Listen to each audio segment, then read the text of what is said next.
Hello students, welcome back to your online class. I hope you have understood the last chapter, unit number 12, organic chemistry, some basic concepts and techniques. So this is your another chapter, unit number 13, hydrocarbons. It is again organic chemistry. So as the name suggests, hydrocarbon, the compounds which contain hydrogen and carbon, they are called hydrocarbons.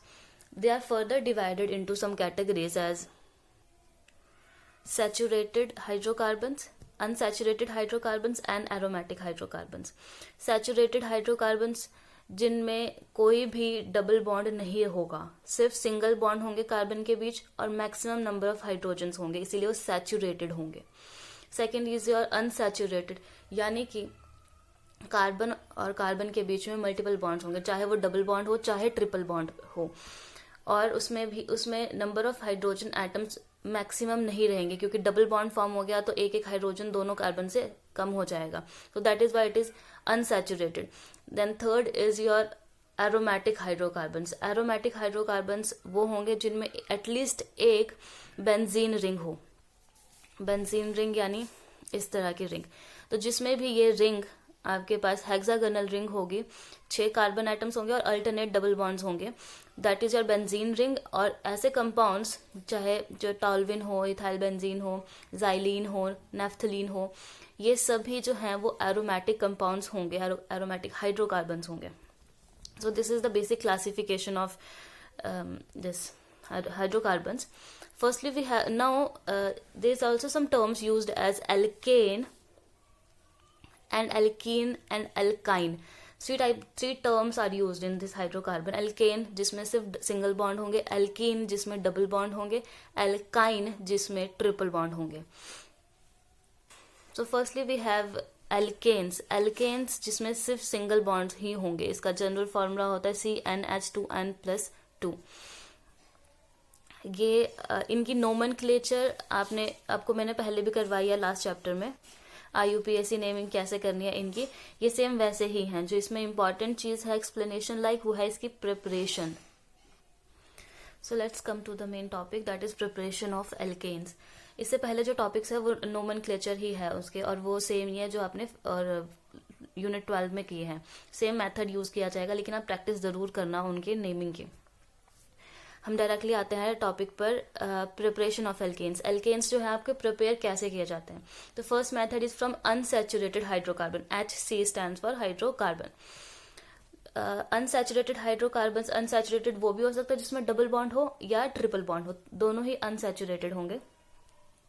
तो इनकी hydrogenation अगर हम करवाएं in the presence of catalyst platinum, palladium, निकल कोई भी हो सकता है, इनकी प्रेजेंस में हाइड्रोजिनेशन कराएं. अगर एडिशन ऑफ हाइड्रोजन हो रहा है उस रिएक्शन को कहते हैं हाइड्रोजिनेशन, राइट. तो आपके पास हाइड्रोजन ऐड हो जाएगी इन डबल कार्बन के बीच में डबल बॉन्ड है और उसमें हाइड्रोजन ऐड हो जाएगी और आपके पास एल्केन फॉर्म हो जाएंगे.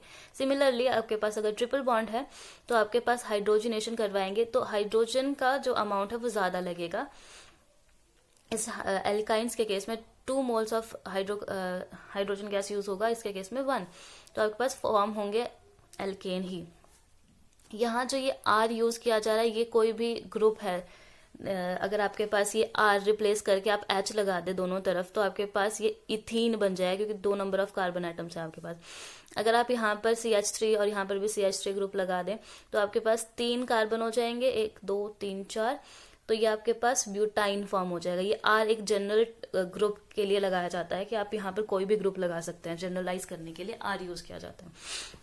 But in the same reaction, if you use nickel as catalyst, right? Nickel as a catalyst is used and temperature is 523 to 573 Kelvin के बीच में अगर temperature है, then this reaction is called Sabatier-Sanders reaction. It is the name of the reaction, Sabatier-Sanders reaction. If the catalyst is used as nickel and temperature is between 523 to 573 Kelvin.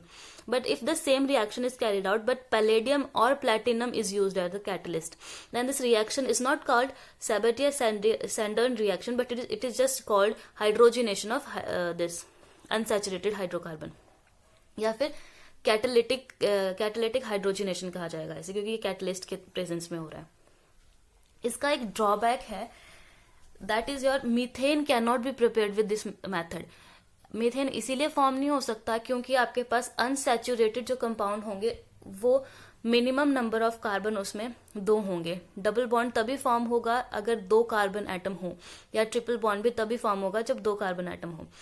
तो methane आपका form नहीं हो सकता क्योंकि इसमें एक ही carbon atom चाहिए आपके पास, तो it is not possible to prepare methane. Second method is your from alkyl halides. Alkyl halide से आप कैसे बना सकते हैं एल्केन।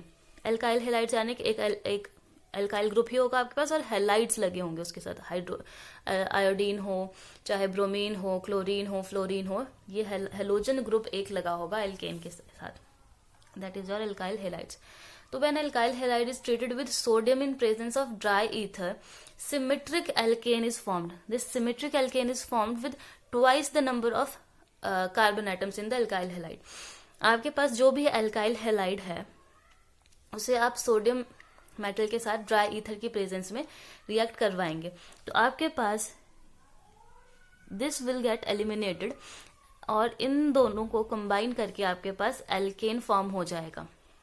ये जो एल्केन फॉर्म हुआ है आपके पास, ये आपके पास it is twice the number of alkyl halide. Alkyl halide आपके पास यहाँ पे नंबर ऑफ कार्बन एटम्स 2 थे, तो यानी इथाइल आयोडाइड था, लेकिन आपके पास यहाँ जो एल्केन फॉर्म हुआ है वो उसमें नंबर ऑफ कार्बन एटम्स 4 हैं, तो डबल हो जाता है नंबर ऑफ कार्बन एटम्स जो आपका एल्केन फॉर्म होता है। सेकेंडली, अगर आप 2 अलग अलग एल्काइल हेलाइड ले, यहाँ पर आपने मिथाइल ब्रोमाइड लिया है, यहाँ पे इथाइल ब्रोमाइड लिया है, इसके केस में आपके पास मिक्सचर प्रिपेयर होता है। अगर सिमिलर एल्काइल हेलाइड्स लिए गए हैं तो आपके पास प्योर एल्केन फॉर्म होगा और वो होगा twice the number of alkyl halides में जितने नंबर ऑफ कार्बन एटम्स है उससे ट्वाइस नंबर ऑफ कार्बन होंगे एल्केन में। लेकिन अगर आपके पास डिफरेंट एल्काइल हेलाइड्स लिए हैं आपने, एक मिथाइल ब्रोमाइड और एक इथाइल ब्रोमाइड लिया है, इसके केस में आपके पास मिक्सचर ऑब्टेन होगा और इस मिक्सचर को सेपरेट नहीं किया जा सकता। तो आपके पास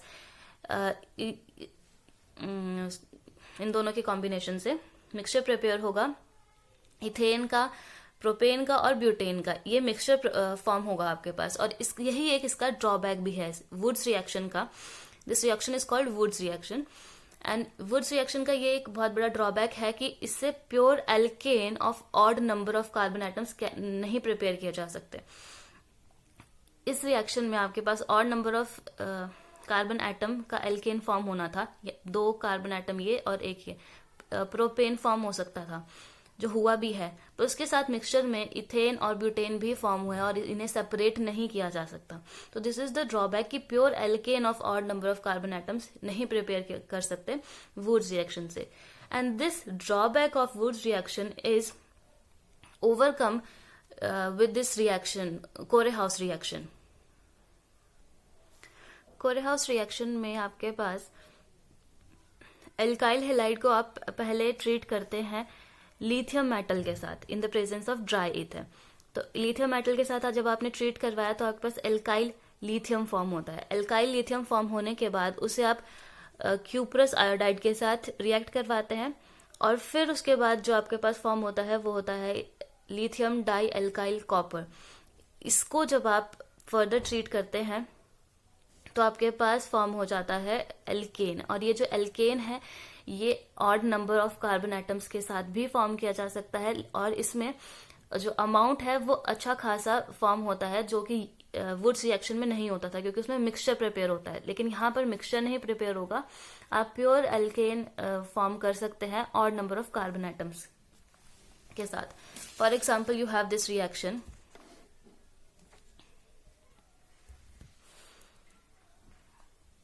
इथाइल ब्रोमाइड आपने लिया है, इसको आप लिथियम के साथ ट्रीट कराएंगे तो अगर आप लिथियम के साथ ट्रीट कराएंगे ये रिप्लेस हो जाएगा ब्रोमीन एटम यहाँ से और यहाँ पर लिथियम अटैच होगा क्योंकि lithium is a very reactive metal.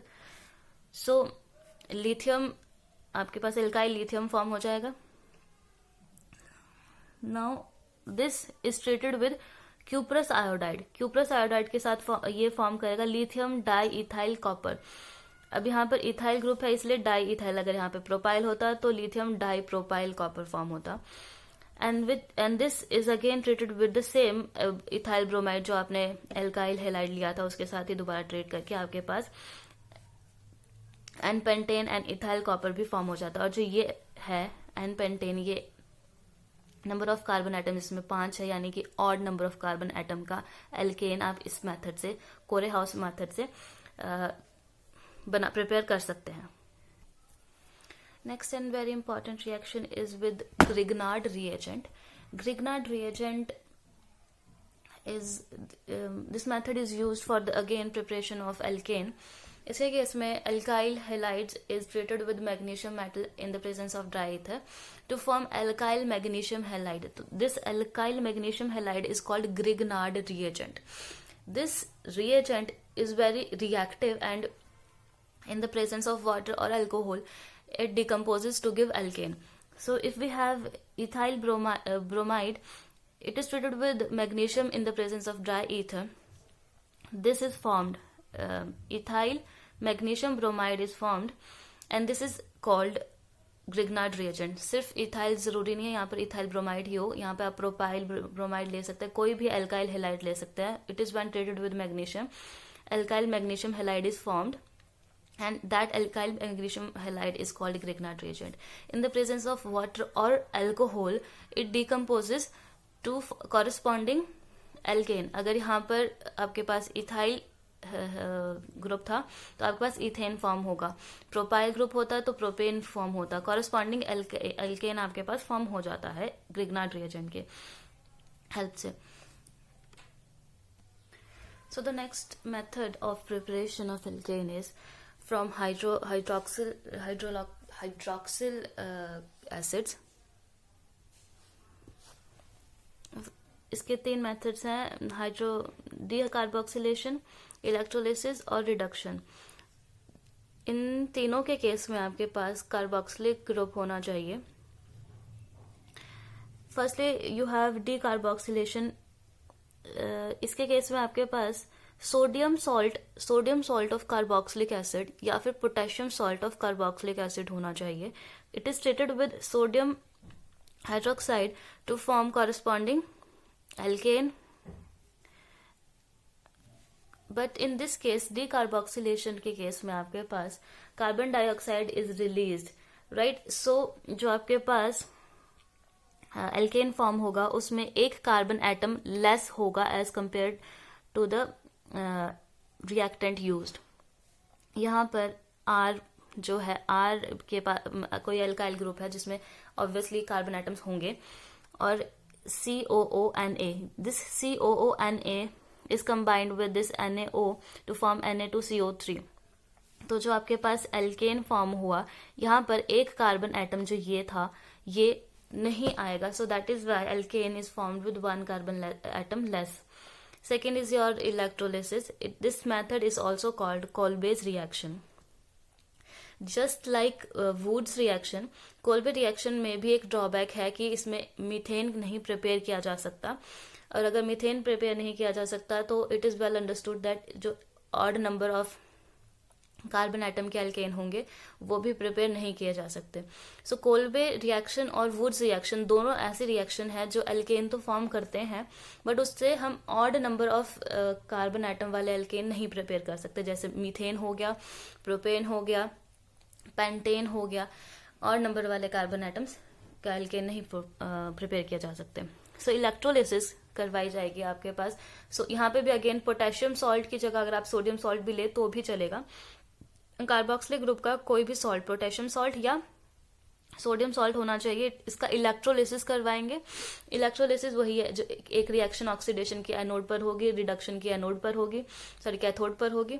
तो उसकी ओवरऑल रिएक्शन ये है, यहाँ पर आपके पास एल्केन फॉर्म हो जाएगा, carbon dioxide is released and corresponding sodium hydroxide बनेगा या फिर पोटेशियम हाइड्रोक्साइड बनेगा, डिपेंडिंग अपॉन कि कौन सा सॉल्ट आपने लिया है यहाँ पर. और third one is your reduction. Reduction के लिए आप हाइड्रो आयोडिक एसिड लेंगे, HI. इसे हाइड्रो आयोडिक एसिड कहते हैं या फिर आप इसको हाइड्रोजन आयोडाइड भी कह सकते हैं. इसके साथ रिडक्शन हो जाएगा, COOH ग्रुप का रिडक्शन हो जाता है CH3 में, राइट. तो that is why it is called reduction reaction. तो इसमें भी अगेन आपके पास कॉरस्पॉन्डिंग एल्केन फॉर्म हो जाएगा. So these were some reactions how to prepare alkane. इसमें जो नेम रिएक्शंस हैं, खासकर Kolbe reaction, Wurtz reaction, Corey House reaction, Grignard reagent reaction, जितने ये नेम रिएक्शंस हैं ये बहुत इंपॉर्टेंट है. मोस्ट ऑफ द टाइम्स ये डायरेक्ट क्वेश्चन पूछा जाता है. कई बार रिएक्शन दी जाती है और आपको पूछा जाता है कि कौन सी रिएक्शन है, नेम रिएक्शन बताना होता है आपको. तो यू शुड नो कि कौन सी रिएक्शन का क्या नाम है. आज के लिए इतना ही. Go through this reactions. आपको कहीं पे भी कोई भी डाउट होता है तो आप पूछ सकते हैं. And that's it.